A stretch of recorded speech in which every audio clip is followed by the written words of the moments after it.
So let me introduce Dr. Morillo. There's a lot to introduce. He's a native of New Orleans. He attended Harvard, and post-Harvard, then he received a Rhodes Scholarship, of course, to Oxford University. Quite impressive. A few gigs in between there and Wabash, one of which was being I think a cartoonist, right, Dr. Morillo? Right. Back in your hometown of New Orleans. Am I saying that right? Nolans? New Orleans? New Orleans. New Orleans. Oh, it is. Okay, more to it than I thought. Before coming to Wabash in 1989. So his arrival in 1989 makes him, we were just talking about this today too, one of the more experienced active faculty members we have. Probably top 2 or 3.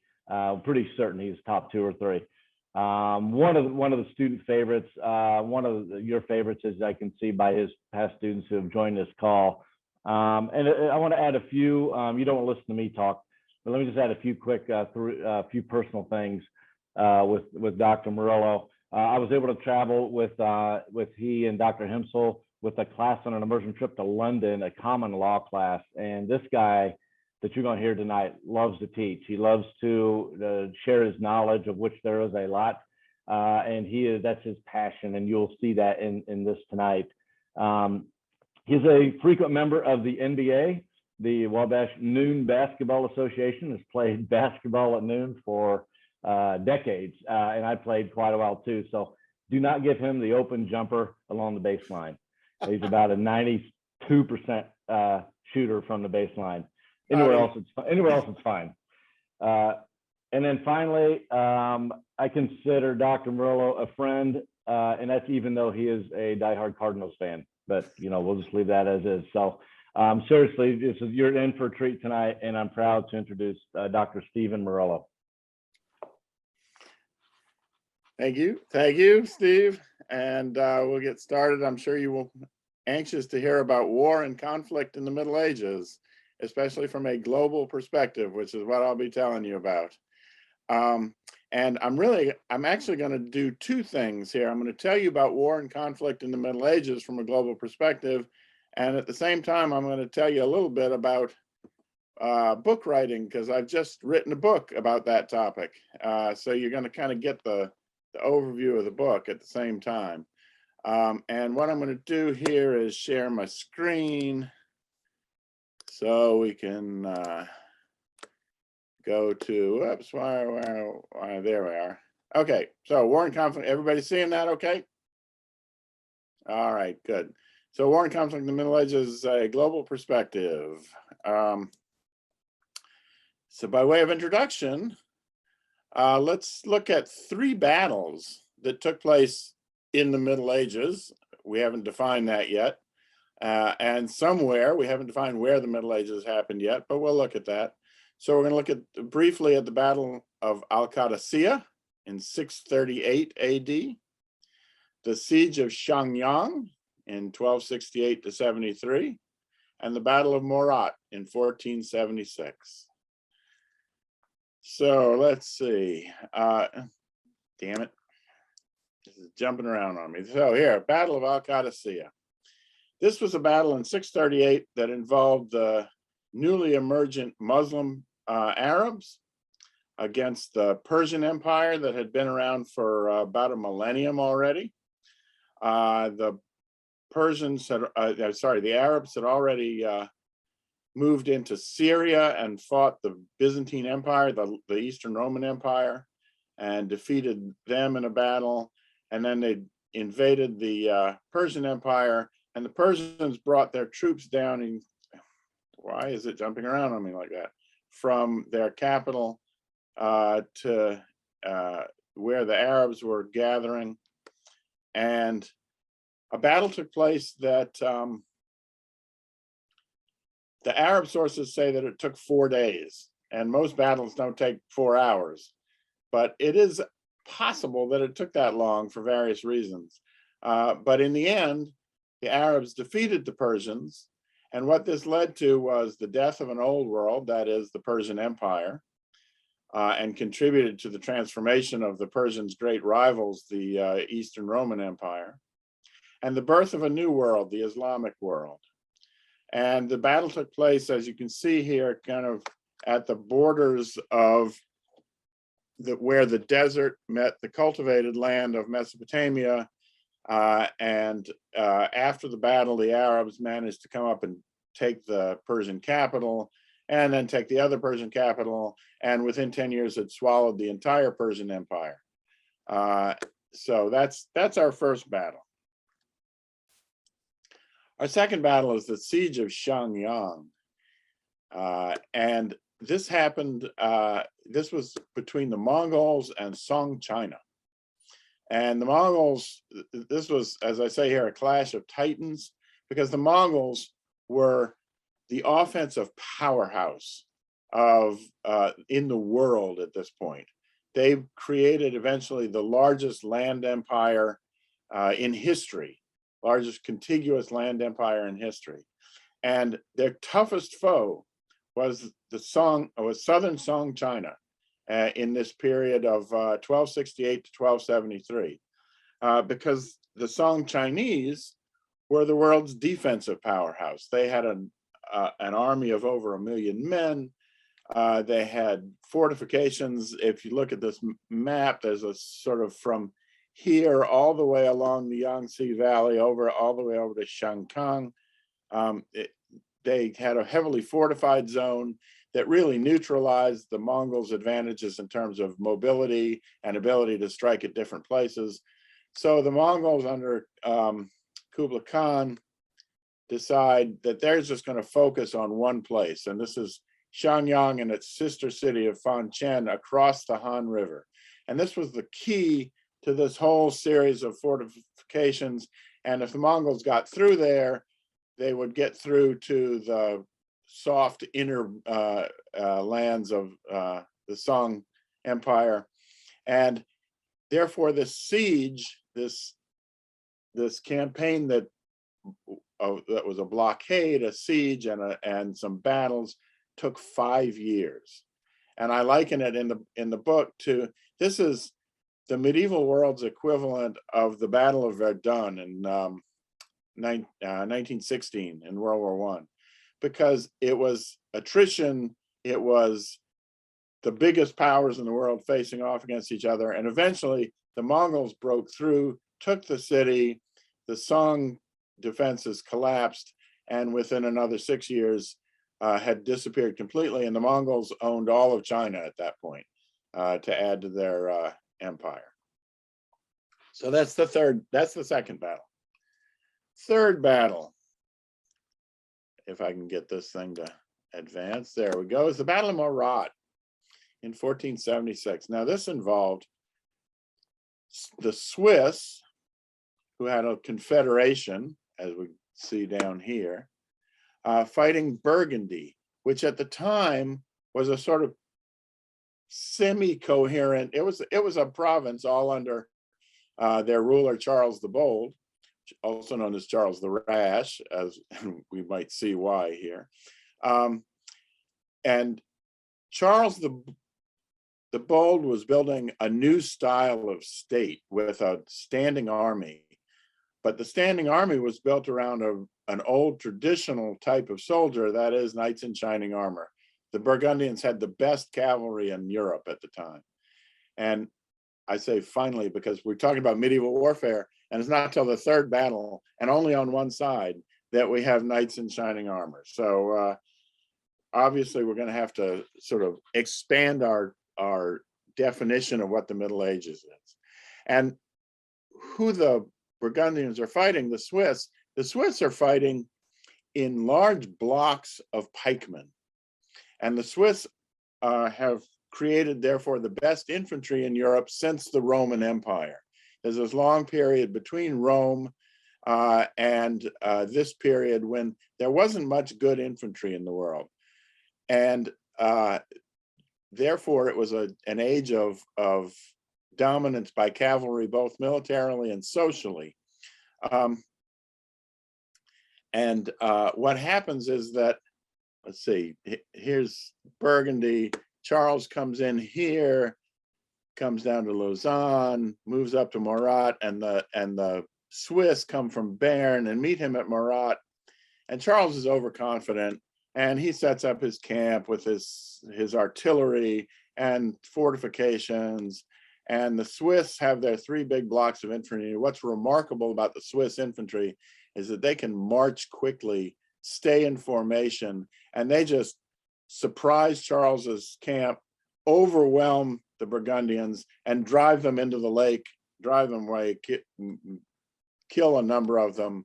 A few weeks later at the battle, half a year later at the Battle of Granson, Charles the Bold is killed by the Swiss, and that ends the war, guarantees the Swiss Confederation survives, guarantees that Burgundy breaks up into little pieces and becomes part of other things like France and the Netherlands and the Holy Roman Empire and so forth.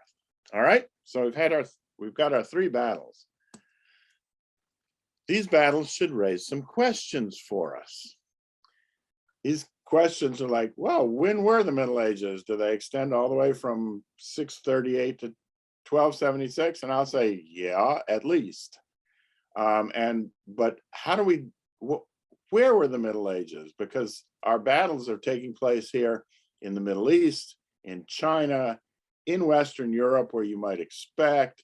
But if we're taking a global perspective, the question is, can we define the Middle Ages in such a way that encompasses the globe? And I think we can. And the final question is, what counts as war and conflict? These are all fairly classic wars that we looked at in the battles. But what I'm counting as war and conflict is the use of armed conflict for almost any purpose. So from interpersonal rivalries and conflicts right on up to major wars between states. We want to encompass all of this in our view. And the traps to avoid in doing these, in answering these questions: 1, Eurocentrism. Because the Middle Ages was invented in Europe, there's a temptation to just see it as a European thing, or to define it in ways that derive from the European experience alone. And I think we want to avoid that, because that kind of shoehorns the history of the rest of the world into a European model, and we don't want to do that. And then we also want to avoid the implicit badness of medieval times. This is built into the definition. So, quick bit of sort of historiography here. The medieval period was invented by Italian humanists during the Renaissance. And what they saw was that there'd been the glory of Greece and the grandeur of Rome, and those had kind of disappeared, and what they saw was a long period of darkness and bad learning and bad handwriting. Literally, they thought bad handwriting. And they said, and now we're entering a new period. So there was the classical period, and then there was this period in between where bad stuff happened, and now we're reviving the glory of the classics. And who are the people doing the reviving? Well, surprise, surprise, it's the Italian humanists. So this 3-part division of history into ancient, medieval, modern is what starts with the Italian humanists in the 15th century. And therefore, there's a sort of implicit view of the Middle Ages that it's a downtime, that it's a dark ages, that it's a period when things weren't happening. And we want to avoid that because it's simply not true. There was, 1, plenty of continuity, and 2, lots of stuff happened in the Middle Ages that were fundamental to the world we live in today. So we want to avoid those. So let's try and answer these questions a little bit. The first question: when were the Middle Ages? And how do we define that in a way that's will count for the entire world? Well, here's my answer that I discovered. You can define the Middle Ages in a sort of climate demographic way. For starters, when do the Middle Ages start? Well, in 535, there was a massive volcanic eruption in the Yucatan Peninsula. And in 540, there was another massive eruption somewhere up above the Arctic Circle. And in 547, there was another massive volcanic eruption. We don't know where that one was exactly, somewhere out in the Pacific. You put those three together, and what you get from about 540 to about 640 is a period of intense cold. The skies went dark. There was so much ash in the clouds that crops failed, that you had a sort of mini ice age, or what I call here the Lalia, the late antique little ice age. Right, so that's the beginning of the Middle Ages. And what it coincided with, just as the weather turns crappy, you get a pandemic spreading across Eurasia. It's a bubonic plague pandemic. It's not the famous Black Death later. We'll get back to that. But it's the plagues of Justinian in European terms. And this adds a major piece of disruption to the world. And the result of this climate catastrophe or climate anomaly and the plague is that it brings the classical civilizations of Greece and Rome and China at the time and all over Eurasia kind of crashing to a halt. There's then a period called the medieval climate anomaly where things warm up again. And it's a period that's good for growing crops. It's a period that's leads to population growth. It's the period during which it's nice and warm. It's so nice and warm that Vikings can sail across the North Atlantic and settle North America, at least briefly. So this is when the heart of the Middle Ages, and this is not just in Europe, this is all over the place. But then again, starting at about 1300, it starts getting colder again. And this is marked in Europe in 1315 and 16. In both of those years, there's no summer. It's just cold and rainy all summer. Crops fail, there's famines, and population growth ceases. And a couple decades later, in 1348, in Europe, there's another pandemic. The Black Death hits, and a third of the European population dies. And the same thing is happening in the Middle East. The same thing is happening in China, actually slightly earlier. The first signs of this plague is actually in 1258 in Baghdad. But in any case, we can say that between the Little Ice Age and the associated plagues there, you might expect the end of the Middle Ages. We'll come back to that question. The other way to look at this is in terms of what I call basic demographics. So now we'll turn to this chart. This is from my world history textbook, Frameworks in World History. If you chart the total human population on the planet on a logarithmic scale, why does it keep jumping around on me? Then the total number of humans in our species does this. If you put it on an arithmetic scale, it does this. There are not many people in the world until about 200 years ago, and then it shoots through the roof. But if we equalize the rates of change, then there are basically three revolutions in world history. The first is what I call the cognitive linguistic revolution, when humans learned to think and talk the way we do now. And that led us to expand out of Africa and become great hunters. And the number of people in the world expands and then levels off a bit until you get the agricultural revolution about 10,000 years ago. And population shoots up again, and then you get flatten out till you get to the industrial revolution about 200 years ago. It shoots up again, and it's already flattening out in those terms. All right, so our period is in here and along this flat part of the graph, and it shares a lot with everything between these two revolutions, between the agricultural and the industrial revolution.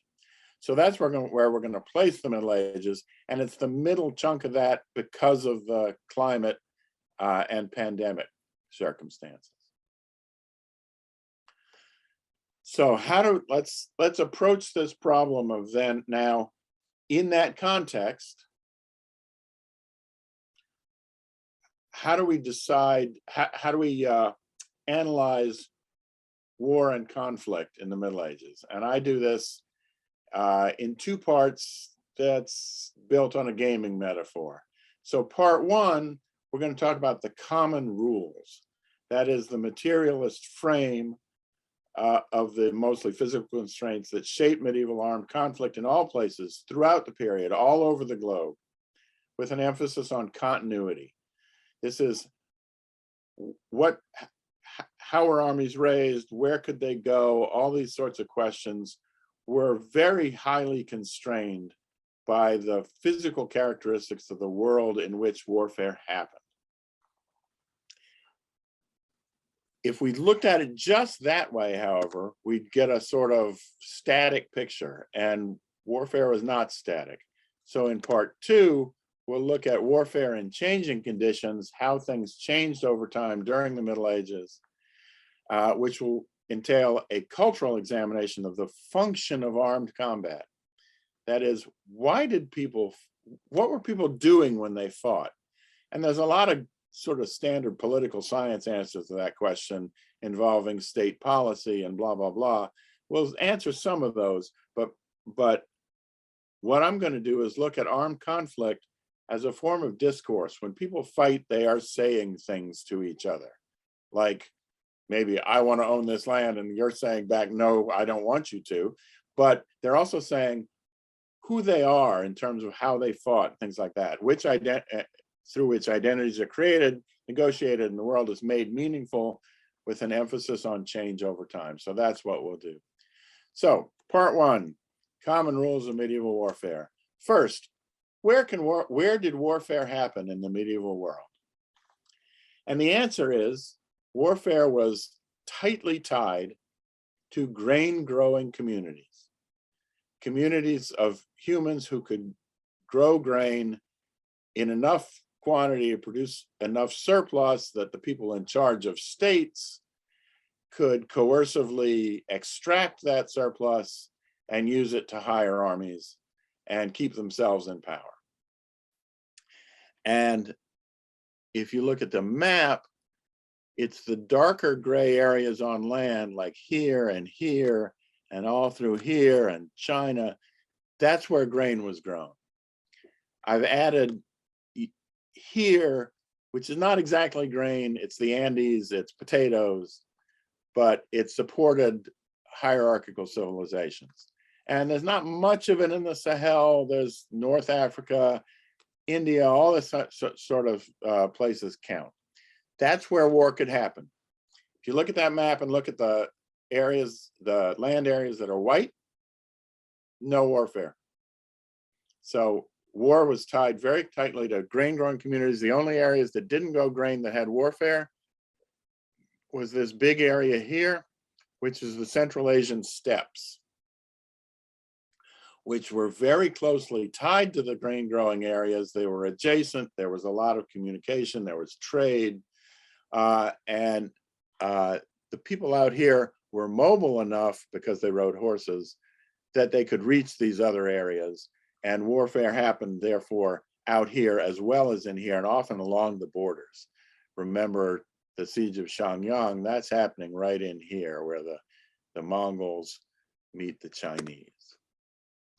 And it's important to understand that these grain growing communities were not, when we think of, they were the basis of what we call civilization. But civilization was not a particularly happy, fun thing for most people, because it was, the way you can look at this is that when you get a bunch of people together growing grain allows you to jam a bunch of people together.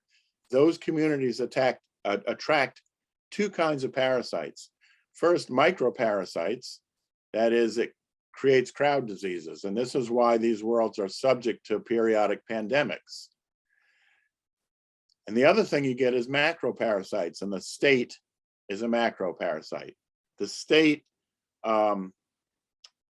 is an organization that latches onto these communities and sucks the surpluses out of them and makes sure that the people who grow the grain stay in place. Because if you're having all your surplus sucked away by the state, the question is, well, why don't you just leave and go someplace where you don't have to deal with state structures? And people did, but states tried to make sure that people couldn't do that. And they did that often by building walls around their state. So the Great Wall of China was partly to keep the Mongols out. It was partly to keep the Chinese in, and make sure that the state could continue to function. And the picture I've got here is a nice little picture from the French peasant revolt of 1358, the Jacquerie, where these peasants have decided that this armed knight is an oppressor and they're going to deal with him. This is the sort of thing that all medieval polities, all classical polities dealt with, is that they were built unfairly. There was a small elite and there was a whole bunch of people who were less than free, and therefore the society was potentially unstable. And one of the key functions of warfare, one of the key functions of states having armies, was to keep themselves in power, to put down peasant revolts. Right? So that's actually job number one of any medieval army, is to keep the important people in power. There's another piece of the geography of medieval warfare that we need to understand. Hello, move forward, here we go. And that's where you could have horses.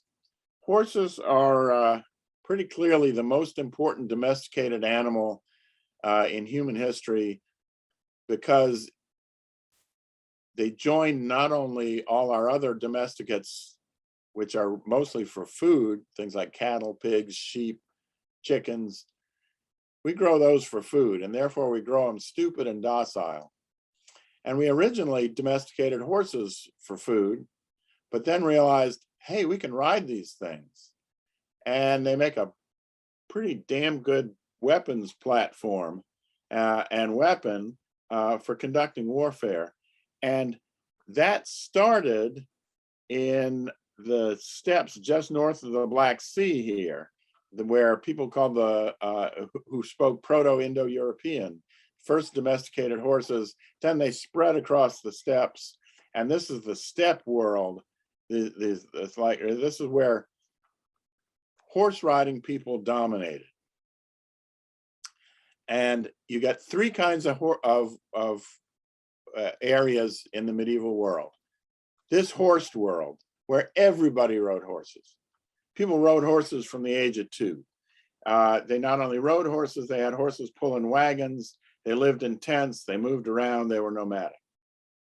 Second, you had semi-horsed worlds. That's areas where horses are expensive, they're not easy to raise, but you can do it in small numbers in places like Western Europe, or Japan, or even parts of China, where you have plenty of horses for a small elite to ride horses. So semi-horsed worlds have a small horsed elite.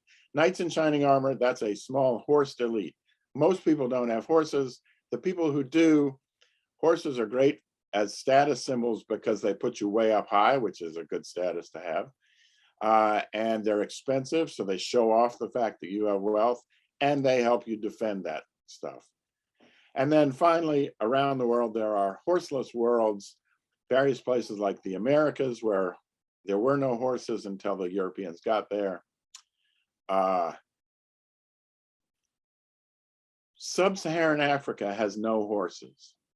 Sub-Saharan Africa is connected to horse places, but you can't get horses to survive in Sub-Saharan Africa because they die of sleeping sickness and of African equine disease, both of which are fatal.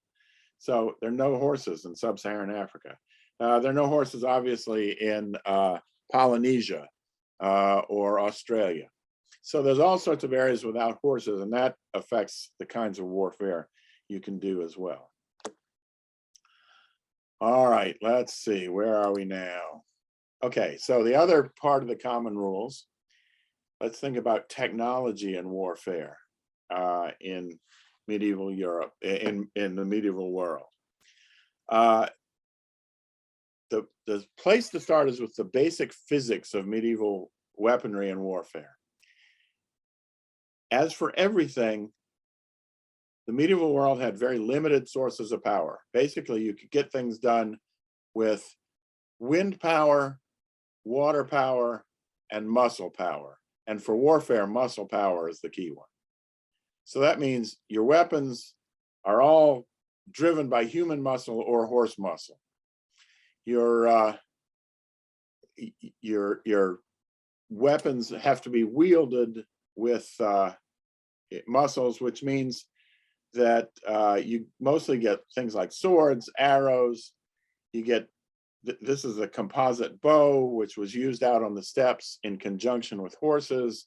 It's short but very powerful, and horse archery was the sort of monster weapon of medieval times. And then you have things like this trebuchet, which you load a basket full of rocks and then it'll sling another rock. And that's how you try and bring down castle walls.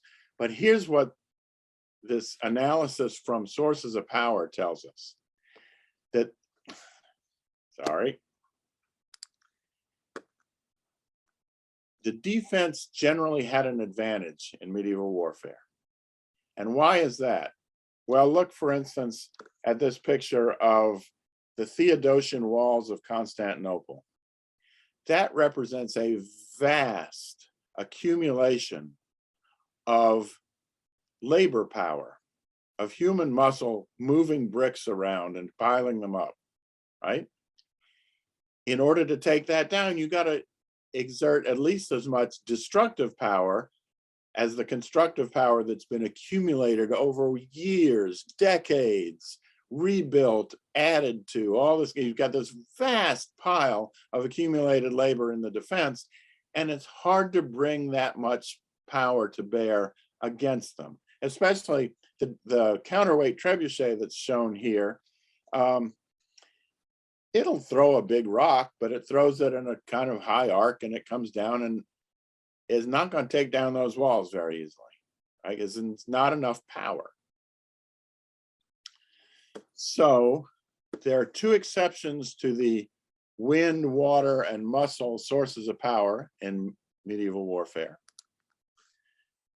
That's fire and gunpowder. And gunpowder comes late in this period because it's invented by the Chinese in around 900. So it's definitely a medieval invention, but it's spread slowly. It's not real effective at first. But fire is quite useful. This is a use of Greek fire in naval combat by the Byzantines against Arab foes. Fire was deadly to wooden ships. Fire could burn down wooden fortifications. It could burn down some of the buildings inside stone fortifications. It didn't burn down stone very well. So it was limited. Fire was also difficult to direct and control in focused ways. Gunpowder offers you perhaps a little more focus, and it's the first use of chemical power to drive weaponry. And you can see here what brought down the walls of Constantinople eventually, enough for the Turks to conquer Constantinople, is gigantic guns like this. I mean, look at these people. Look how big look how gigantic that cannonball is. So you pack that with enough gunpowder to blast that ball at a fairly low trajectory straight into the walls. It starts doing some serious damage. It still took the Turks under Mehmet the Conqueror several months to break down the walls of Constantinople, which were defended by a ridiculously small number of people at that point. The Turks had hundreds of thousands of troops. The defenders had probably 7,000, and they still held out for months because of those walls. So gunpowder offered some help, but it was still very limited. It was slow. It was expensive. It was difficult to use other than in siege warfare. All righty. The other thing we can look at now is, okay, we've got this kind of technology. What are the consequences?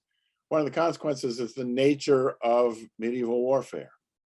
It happened at close range. You had to be next to someone to kill them, or you had to be close enough for your line of sight missiles like bows and arrows to hit them. That means that people were facing off against each other. You could see who you were killing. The psychology of battle was stressful. The experience of battles was loud, confusing, difficult to put up with. That means experienced troops were much better at battle than inexperienced troops, because inexperienced troops could just manage to panic at all of this. And it meant that leadership was central to the success of medieval armies, but limited, because what can the leader do? He's got to show himself, ideally on top of a horse, like Saladin here is doing. And he's got limited control over a battle once it starts. The other leader I've chosen to show you here is Li Shimin. Li Shimin became Tang Taizong, the second the second Tang emperor. He was a battle-hardened, semi-Turkish Chinese guy who established the Tang dynasty. He was a warrior. He is showing himself off here as a Confucian scholar, because that's what the Chinese respected. So what I've done so far is sketch for you in very broad terms, admittedly, and with not a lot of detail, how warfare happened, where it could happen, what it was fought with, those sorts of things. What I'm going to turn to here briefly is, let me see what time it is, make sure I'm not running too long here, is if we break our period from 540, when the late antique little ice age started, down through somewhere around 1500 or later, we can break it into three pieces and look at those in terms of the function of warfare. And my main premise here, as I mentioned earlier, is that we're going to look at armed conflict as a form of discourse, as a form of people saying things about themselves and making claims that others might need to dispute. So our first period is the early Middle Ages, from 540 to about 850, and these are what I call wars of medievalization. So if we look at medieval polities compared to the great classical empires like the Roman Empire, most medieval states were smaller. They were less obviously impressive. They were more warrior dominated, but they were richer. They were more economically developed. And this is partly because the warriors needed support and people invested in developing the agrarian economy in a way that would support all these warriors. They were also more religiously grounded. This went hand in hand with the spread of warrior influence, is that you got the salvation religions spreading throughout the medieval world. Christianity, Islam, Mahayana Buddhism, devotional Hinduism. Those became the broad cultural dominant traditions of the medieval world, closely associated with the use of warfare. And therefore, medieval states were fundamentally stronger and more capable of surviving challenges than their classical predecessors had been. I meant to note, in terms of their being more economically developed, one of the things you see is that the classical world was very heavily dependent on slave labor. That was true of Rome, it was true of Greece, it was true of ancient China. It's true all over the place. as the Middle Ages go on and their economies develop, slavery declines. So that's a sign that the economies are more developed, that they don't rely on slavery as much. And warfare was, in fact, one of its key functions early on was capturing slaves. That's why people went to war, is to capture slaves so that they could run their grain states. So from that view, the wars of the early Middle Ages were mostly internal, that is, they were within particular little cultural zones. And the discourses of these wars people, in effect, discussed who they were and decided this is our society. It created new societies, it created cultural traditions. And the paradigm for this, going back to the Battle of Al-Qadisiyah, is the Arabs against the Persians. The Arabs were creating a new world. And the Persians are a classical empire that fell to this new world. So the Arabs were actually more capable of managing various challenges than the Persians ended up being. And the other classical world that didn't really survive the Arab invasions was the Eastern Roman Empire, which became the Byzantine Empire, which didn't finally fall until 1453, when those walls of Constantinople came down to the Turkish cannon, but had been moribund for a number of centuries before that. I won't go into the details of that. There's too many details for me to go into any of the of the political stuff. So next we have the High Middle Ages, 850 to 1300. This is during the warm period, and these societies that had been developing. Middle Ages, 850 to 1300. Yep.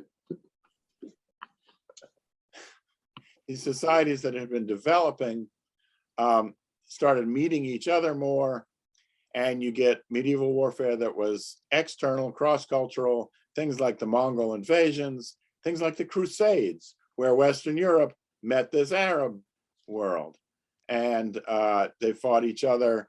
And while none of them came to dominate the world, the Mongols came closest. What happens is that they all sort of get to know each other, know how each other operates. They become more like each other. They're operating in the same way. And this creates, out of a bunch of little medievalized societies, a medieval world. Now, here's the fun part. So the late Middle Ages, 1300 to, okay, well, let's leave the end date open for a minute. I call this Wars for New Worlds, because starting in about 1300, these medieval societies face new challenges. They face the Mongols starting in the 1200s. And the Mongols are just like invasion from Mars, who knows what's going on. They're vastly destructive. And then climate change kicks in, it gets colder again, and the Mongols carry the Black Death out of Central Asia to China, to the Near East, to Europe. There's just death and destruction everywhere. And guess what? Medieval worlds don't fall apart. They survive this stuff. The English and the French lose a third of their population between 1348 and 1351. At that moment, they're in the middle of a big war called the 100 Years' War. Within 5 or 6 years, they're back at it with armies nearly the same size that they had before. It's like they just manage it. So the challenges that medievalized societies met successfully raise questions about continuity versus change. Because why do we end at 1500? Because that's the traditional end of the Middle Ages. But I'm going to argue that that's not a good ending point. So when we get to my conclusions here, the conclusion is, or why the Middle Ages didn't end until the early 19th century. All right, so what do we say? We got first, elements of continuity. The common rules of warfare remain the same. Even with gunpowder weapons, warfare is all close up. It's fought by the same sorts of people, infantry, cavalry, little artillery, but the artillery is fairly limited. There's cultural continuity of the world's medieval societies. And they keep expanding. They keep expanding like into the Americas and bringing the Incas and the Aztecs into the medieval world. And remember, the Little Ice Age lasts into the 1800s. The Little Ice Age is what started in 1300. It's why Shakespeare's London saw the Thames freeze over every winter. So my last picture here, as you can see, I've captioned a very late medieval warrior, Napoleon Bonaparte, crossing the Alps by Jacques-Louis David circa 1803. So note that David groups Bonaparte's name down here with Hannibal and Charlemagne, Carolus Magnus, which means that Jacques-Louis David thinks it's not ridiculous to compare Napoleon to these fellows from much earlier eras, because they're fighting in essentially the same way. They got horses, they got men, they got short-range weaponry. The comparisons are plausible. By contrast, if you painted a portrait of George Patton crossing the Alps at some point during World War II, nobody would compare him to even to Napoleon, because he's got like fucking tanks and stuff, right? It's a different world. So the end of the Middle Ages, for me, in this argument, happens with the Industrial Revolution. That's the third of our great revolutions, because the common rules change at that point. You got new sources of power that are applicable directly to warfare. And the climate starts warming, partly because we're burning friggin' fossil fuels so much that we heat the planet up. And here we are today. So the periodization takeaway is, what do we call this period, 1500 to 1800? Because traditionally the Middle Ages ends at 1500. So 1500 to 1800 is either, in my terms here, the very late Middle Ages, or what you call the late agrarian era, which is what I call it in my world history textbook, but not, never, don't do this, the early modern era. It's not early modern. It's late agrarian or it's late medieval, but early modern is what we see here with Turner's gorgeous painting Steam and Speed from 1844. That's early modern. It's early industrial. Industrial equals modern. Agrarian is before that. All right. And coming in September to finish this up from Polity Press, War and Conflict in the Middle Ages, a global perspective by me. And I can have pre-order codes if y'all want to get copies. I don't have them yet, but I can send them to Steve Hoffman when I get them, and he can distribute them around. If you wanted pre-order copies, thank you. So thank you for attending this After the Bell, and I will now open it up to questions. And I probably the best way to do questions is do your little hand raise thingy.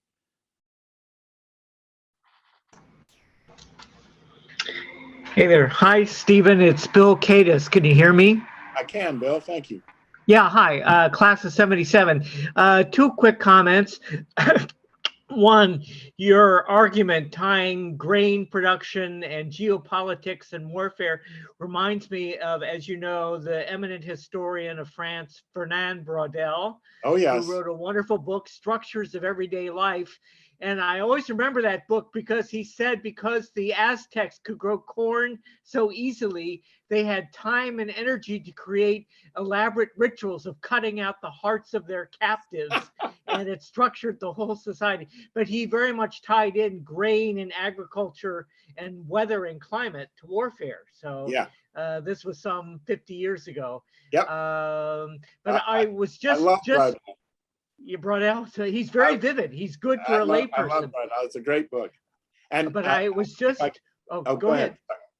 Yeah, the other thing I want to say, I was just rereading a Don Herring favorite, George Bernard Shaw's play Saint Joan from the 1920s, because the Catholic Church had just made Joan of Arc a saint. And George Bernard Shaw was very wordy. So when he would write a 300-page play, he would put a 100-page preface in front of it. And in front of St. Joan, which Don Herring taught, is a very elaborate treatise on structures of medieval geopolitics and warfare. And so he actually touched on a lot of the points and the transition from the modern standing army, where previously had been the battle of manly honor, and you were more interested in getting ransom from your captives. You didn't really want to kill people, you wanted to loot them.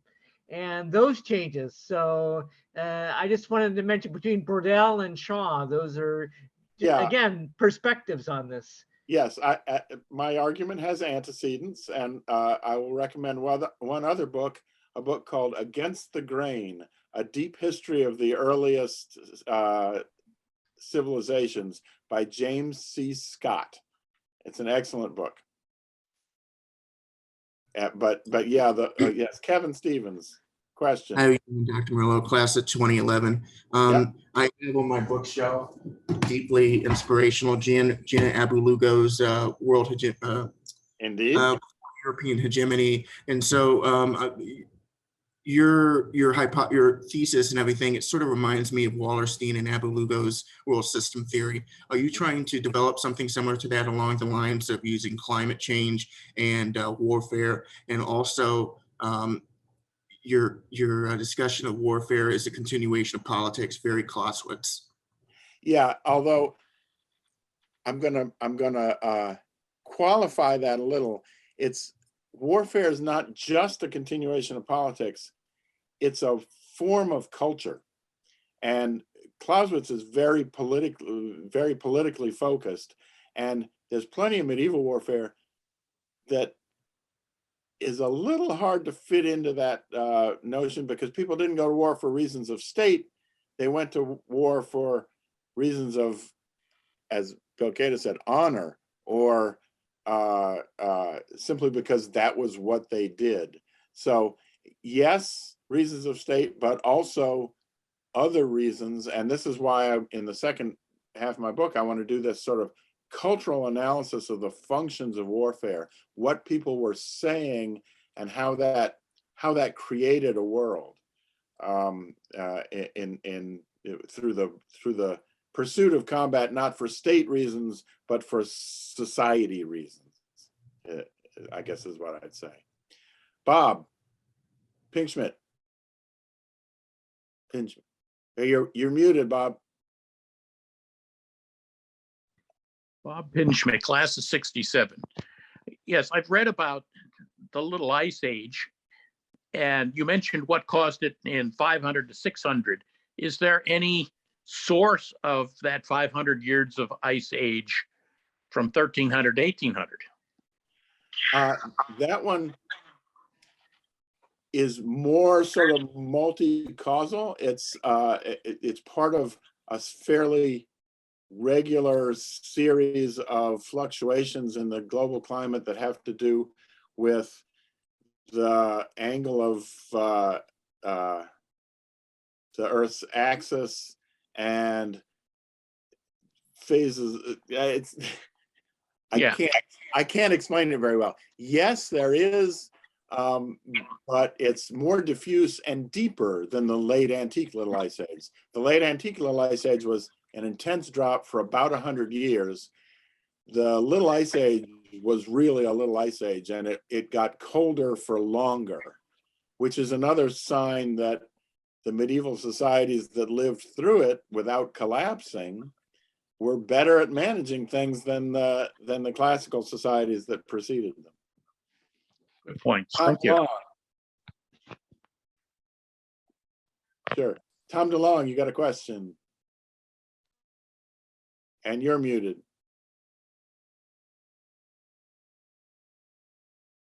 Tom, you're muted. Hey, sorry about that. I was hitting the wrong mute button. One thing when I think about medieval history, I think of it ending when trade becomes more prominent, and this is from more of a European point of view, where you think of the great wealth of the Dutch when they started trading with the East Indies. Some of the trade inventions or innovations that started to create a lot of wealth from finding Europe to exploit other areas. So that's how I always thought about the end. Yeah, and that traditional date, I mean, I'll grant you, it's really 1492, right? You bring the Americas into the Eurasian system, and suddenly it's a global world, and that's a reasonable position to take for the end of the Middle Ages. I mean, for my purposes for this book, I'm like arguing, yeah, it's all Middle Ages, but in my own world history textbook, the period 1500 to 1800 is a separate period. It's the late agrarian. What I object to is calling anything in there early modern, because it just doesn't, it looks less and less modern the farther we get from it, because there's still kings, there's agrarian economics, there's all sorts of things that we just don't, I mean, it was originally, the modern started in 14 something or other when the Italian humanists said, okay, it's the modern age now. And we're like, we don't think of the Italian humanists as modern anymore. So then you get this sort of hybrid, chimeric, early modern period. The other point I'll make about that is that the period 1500 to 1800, especially in terms of state development in Europe, is referred to both as the early modern period and the Ancien Regime. So ancient modernism, yeah, that makes sense, doesn't it? So like, screw the early modern. That's it's the late agrarian or it's the very late medieval. Other questions? I think we have time for one more question. Susan, J. Armstrong, class of 70. In your book, do you go into the Crusades, which I thought would have been a little more prominent in tonight's discussion? I mentioned the Crusades. The Crusades are one of the two paradigmatic cases for the Central Middle Ages, for the meeting of cultures. One of the things I learned a couple decades ago in looking at military history from a global perspective, is that the Crusades are very big from a European perspective. They're all significant, and people think, oh, the Crusades, yeah, that was important. You start reading Muslim histories of the Middle East and so forth, the Crusades are a sort of little sideshow. They don't matter that much. So it's this matter of escaping the European perspective and looking in a different way that lets you see that the Crusades are interesting, certainly, but they're not the critical thing that Europeans think they are. I was always captivated by the Children's Crusade. Oh yeah, well, yeah. In some ways, the most, I don't know, fun is not quite the right word. The Children's Crusade is fairly awful. The Fourth Crusade, where the Western Europeans don't attack the Muslims, they go and take Constantinople. Yeah, this is, pardon my French, this is the clusterfuck of Crusades. Yeah. That's just a terrible, terrible idea from start to finish.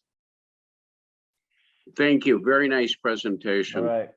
Hey, we're at 8:31. I want to be respectful for everyone's time, including Dr. Morillo, who's graciously spent his time doing this. So how about a big virtual hand clap for Dr. Morillo? That was fantastic. We certainly appreciate it.